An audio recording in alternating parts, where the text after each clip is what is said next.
Hey guys, welcome back to the Hobby Bug Outdoors. Today we have another segment in our new series, Two Wheel Tuesday, featuring my old steed here, the 2002 Gary Fisher Sugar 3 Plus. And if you want to see a full bike breakdown on this, go ahead and hit that subscribe button, because next week on Tuesday, on our Two Wheel Tuesday video, I will be doing a full bike check on this bike right here and showing you what all I have done to it over the years and what it's set up like now. But right now we're going to be going over with you the newest part of that I've done to it, which is the ZTZ rear air shock. Now, about 10 years ago, the original 8012 Cane Creek rear shock failed on me. It started leaking around right here in the typical place you would see a shock start leaking. And so I did what anybody else would do. I ordered a rebuild kit for that, and it was by Cane Creek. At the time, you could get a rebuild kit from Cane Creek. And I rebuilt the shock, and after I rebuilt the shock, it was no longer leaking from around here, but it started leaking from around one of the shock mount holes up here, a seam inside of it. And so at that point, I figured the shock body was damaged and there was really no way of repairing it. And so what I did was, Dad had a old cool shock off of his Raleigh M8000, and I took that and I put it on here for the time being, just so I could ride it around the yard and the bike wouldn't be sitting there with a collapsed shock and not be rideable at all. So recently I have been getting my kids some mountain bikes ready, my two oldest kids anyways. And if you've seen our last couple videos, you might have seen that. And I wanted to get this old bike back to really good standards, back to kind of original standards. And so I went looking for a new air shock. Now, I know D&M is probably what everybody sees as the budget, the ultimate budget brand. But I seen D&M whenever they first started, and I see them now, and I believe they probably have some really good products, but with their reputation growing, so did their price. So I was looking for something even a little bit cheaper, and in doing so, I found this ZTZ rear air shock. Now, this is a 210 millimeter from eye to eye on the body. It is 60 millimeters travel, and I know that's probably pretty small in standards of today's mountain bikes, but this is a 2002 model. So that was pretty good back then. This shock was $55.99. They do have different sizes, and the different sizes vary in price. I'll show you that up here in the corner over here. And but it is a really good shock so far. I've had it on for about 2 or 3 weeks. I pumped it up to about 100 psi of pressure.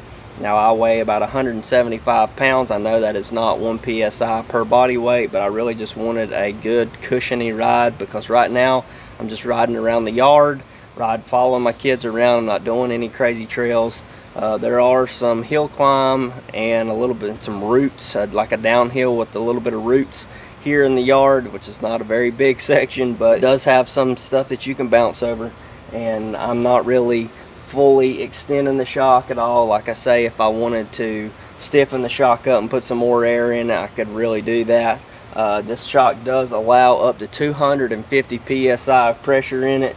And I am not a wild rider anyways. If I'm going to be going on any trails, it's going to be more cross-country style trails. I enjoy uphills just as much as downhills, and I'm not one that's going to race you to the bottom and be jumping on crazy flowy jump trails or anything like that. I enjoy just taking my time and having a good time with my family. But this shock right here, it has been great. Like I say, it is an aluminum bodied shock. It has a cool little red anodized cap for your air outlet there, or your air valve. And it has, like I say, it's been great. The only issue that I had was with the install.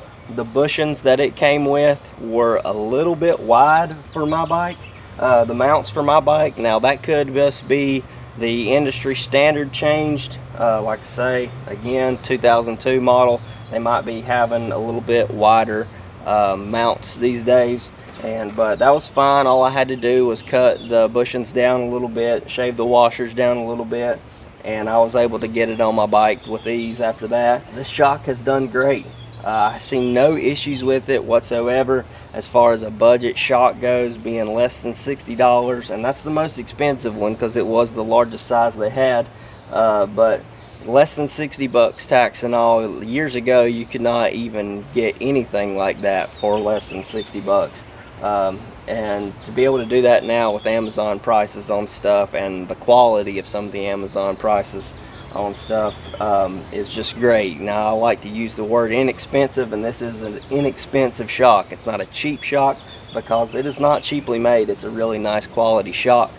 But I think it's going to do really good if you wanted something like this to upgrade an old mountain bike like I've done, or I think they even advertise this for e-bikes, or maybe a budget bike from Walmart or something, and you wanted to upgrade your rear shock on, you could do that. Now, I am not sponsored by this brand at all, or affiliated with them any way whatsoever. I bought this shock because it's something that I was looking for my bike. But I do have an affiliate link down below in the description if you want to check them out, because I am part of the Amazon influencer program. And so if you want to see that, I'll leave a link down so you can go straight to it, just for ease of your access. And if you want one, I would suggest it. There are not any other reviews that I could find on YouTube on this rear shock. I went looking when I was looking for the shock or at shocks, and the only reviews I could find for ZTZ was on their front forks. Their front forks had a lot of good reviews, and there's a few reviews on Amazon for this one, and they're all good too.